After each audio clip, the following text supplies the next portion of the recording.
إياك نعبد وإياك نستعين اهدنا الصراط المستقيم۔ سورۃ التوبہ،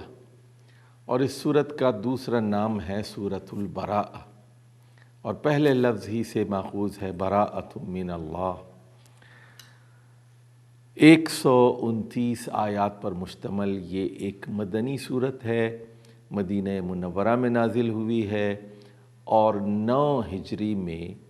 رسول اللہ صلی اللہ علیہ وسلم کے انتقال سے 1 سال پہلے اس کا معتدبی حصہ نازل ہوا ہے، اور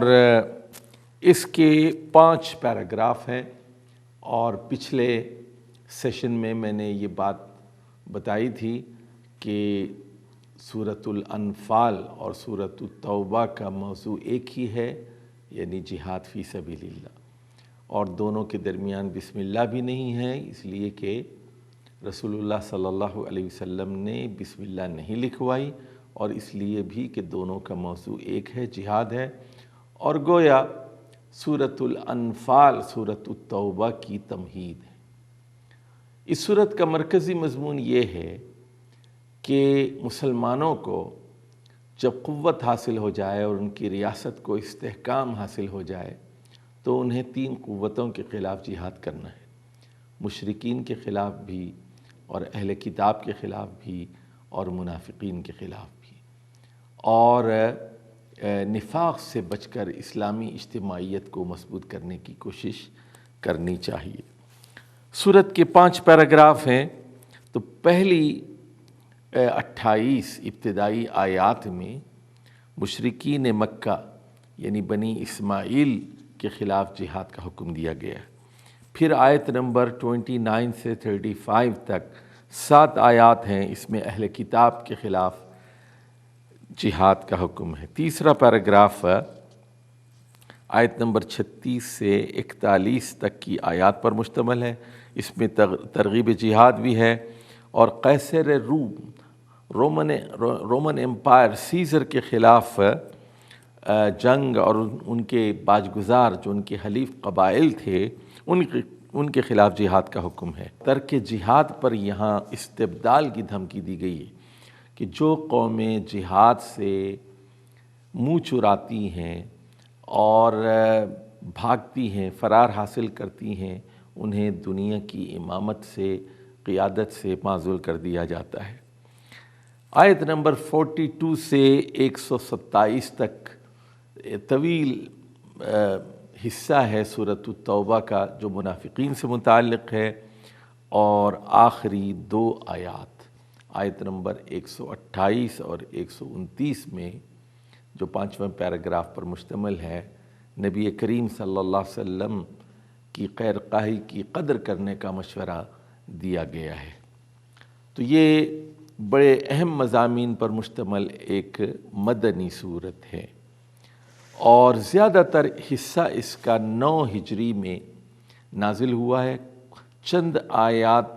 جنگ تبوک سے پہلے اور چند آیات جنگ تبوک کے بعد۔ مشرکین مکہ کے خلاف فرد جرم، پہلی آیت ہی میں بتایا گیا کہ انہوں نے صلح حدیبیہ کے معاہدے کی خلاف ورزی کی، تو اللہ اور اس کے رسول بیزار ہیں الذین عاہدتم، تو اور انہوں نے پھر اس کو توڑ دیا، عہد کرنے کے بعد اس کو توڑ دیا گیا۔ اب اس کے بعد آیت نمبر 3 میں مشرکین مکہ کو 4 مہینے کا الٹیمیٹم دیا گیا،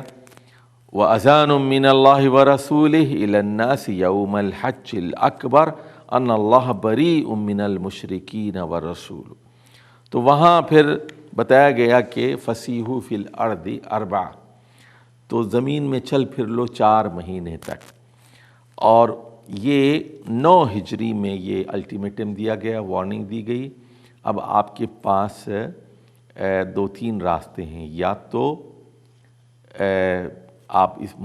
اسلام قبول کر لیں، مسلمان ہو جائیں، یا پھر عرب کی سرزمین چھوڑ کر چلے جائیں، یا پھر یہ کہ آپ جنگ کے لیے تیار ہو جائیں۔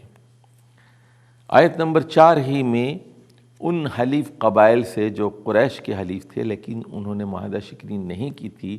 مسلمانوں کو تاکید کی گئی کہ ان کے ساتھ اپنے عہد کو پورا کریں۔ إِلَّا الَّذِينَ عَاهَدتُّم مِّنَ الْمُشْرِكِينَ ثُمَّ لَمْ يَنْقُصُوكُمْ شَيْئًا، وہ قبائل، وہ مشرک قبائل جنہوں نے معاہدہ کیا اور اپنے معاہدے کی خلاف ورزی نہیں کی، وَلَمْ يُظَاهِرُوا عَلَيْكُمْ أَحَدًا، اور آپ کے خلاف چڑھائی بھی نہیں کی، فَأَتِمُّوا إِلَيْهِمْ عَهْدَهُمْ إِلَى مُدَّتِهِمْ۔ تو یہاں اسلام کی خارجہ پالیسی بھی ہمارے سامنے آ رہی ہے کہ ان کی معاہدے کی مدت کی تکمیل تک اس پر قائم رہو، اپنی طرف سے معاہدے کو توڑنے کی ضرورت نہیں۔ مشرکین مکہ کا معاملہ مختلف ہے، چونکہ انہوں نے معاہدہ توڑ ڈالا ہے، آپ بھی اب ان کے ساتھ کوئی رواداری کے جو ہے پابند نہیں ہیں۔ إِيَّاكَ نَعْبُدُ وَإِيَّاكَ نَسْتَعِينُ اهْدِنَا الصِّرَاطَ الْمُسْتَقِيمَ